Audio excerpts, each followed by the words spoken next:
Hello everyone, welcome back to another football training video. Today I'll be showing you guys some goalkeeping drills. All these drills are going to help you improve your diving. If you're scared of diving or you want to improve your diving, then you can use these drills and make a whole training session out of it. These drills are very useful for beginner goalkeepers because they'll help you overcome your fear of diving. Now if you're already very comfortable with diving, then you can use these drills as a warm-up before some of your training sessions. Doing this as a warm-up will ensure that you're ready for harder shots and more difficult diving drills that you may be doing in your main session. I was fortunate enough to be able to do these drills outside in a grass field near my home. If you're unable to go outside or you don't have a grass field near your house, then you can do these drills on a mattress. The last drill I'll be showing you guys today might be difficult to do at home, but you can definitely do all the other ones at home on a mattress. Our first drill is diving off both knees. So as you can see, you start from a position where both your knees are on the floor, and when the ball comes, you just extend your body and push off and catch the ball. What I usually do is I do 10 of these on each side, and my focus while doing this is to dive diagonally forward.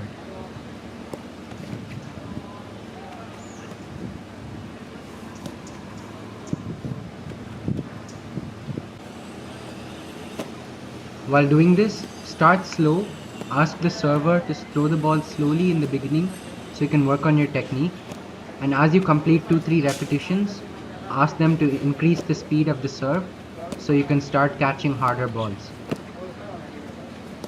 Make sure that the last few repetitions are really challenging so you can get the hang of saving harder shots.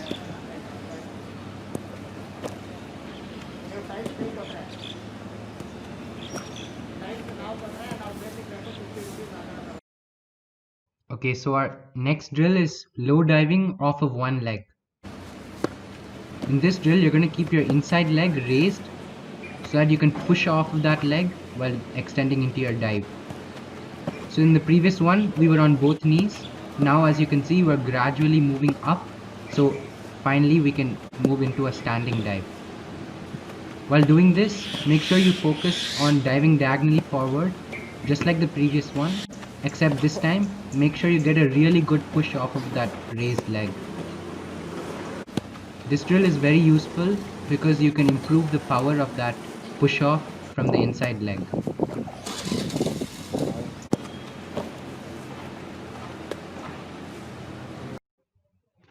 Now we're going to progress into high diving off of one leg. So just like the previous drill, we'll be pushing off of that inside leg, but this time you're going to be catching higher balls. We're not going to be catching ground balls. The ball should be thrown up or drop kicked at a decent height so you can push off of that inside leg and fly and catch the ball. As you can see, it's very important to focus on your technique, otherwise you can get injured. What I like to do is I catch the ball, and while landing I make sure that the ball hits the ground first before any of my body parts hit the ground. This way the ball will absorb the impact and you won't get hurt. Once again, notice how I'm diving diagonally forward. This is very important because if you dive sideways or backwards, chances are the ball will hit your hand and go inside the goal. So whenever you can, make sure you practice diving diagonally forward. In the beginning, ask the server to throw the ball closer to your body so you can dive shorter distances and get used to the drill. Once you get used to it, for the last few repetitions, ask the server to throw it further away so you can really push off and stretch your body to catch the ball. Now that you're warmed up, we can move into some goal mouth movement that leads to a standing dive. In this drill, a high ball is served in front of you so you can catch the ball before giving it back to the server, retreating back to your goal and diving according to where the ball is served. This is a game-like situation where you have to come out and catch or punch the ball before retreating to your goal and saving the rebound. This drill is very effective because not only are you working on your shot stopping, but you're moving into the set position, so you get a game-like experience. It's very important to make sure you're completely set before the second shot arrives. If you're not set, it'll be very difficult to save the ball. If you haven't retreated back into the center of the goal, it doesn't matter. Make sure you're set just before the ball is served. This way you have a good chance of attempting to save the ball. If you're not in a good set position, then it'll be very difficult to save it. Also, don't forget to shout keeper while coming out to gather the first high ball.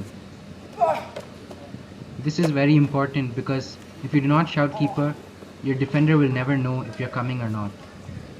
And also, another added advantage of shouting keeper is that you may scare some of the oncoming strikers and you'll easily be able to claim the ball.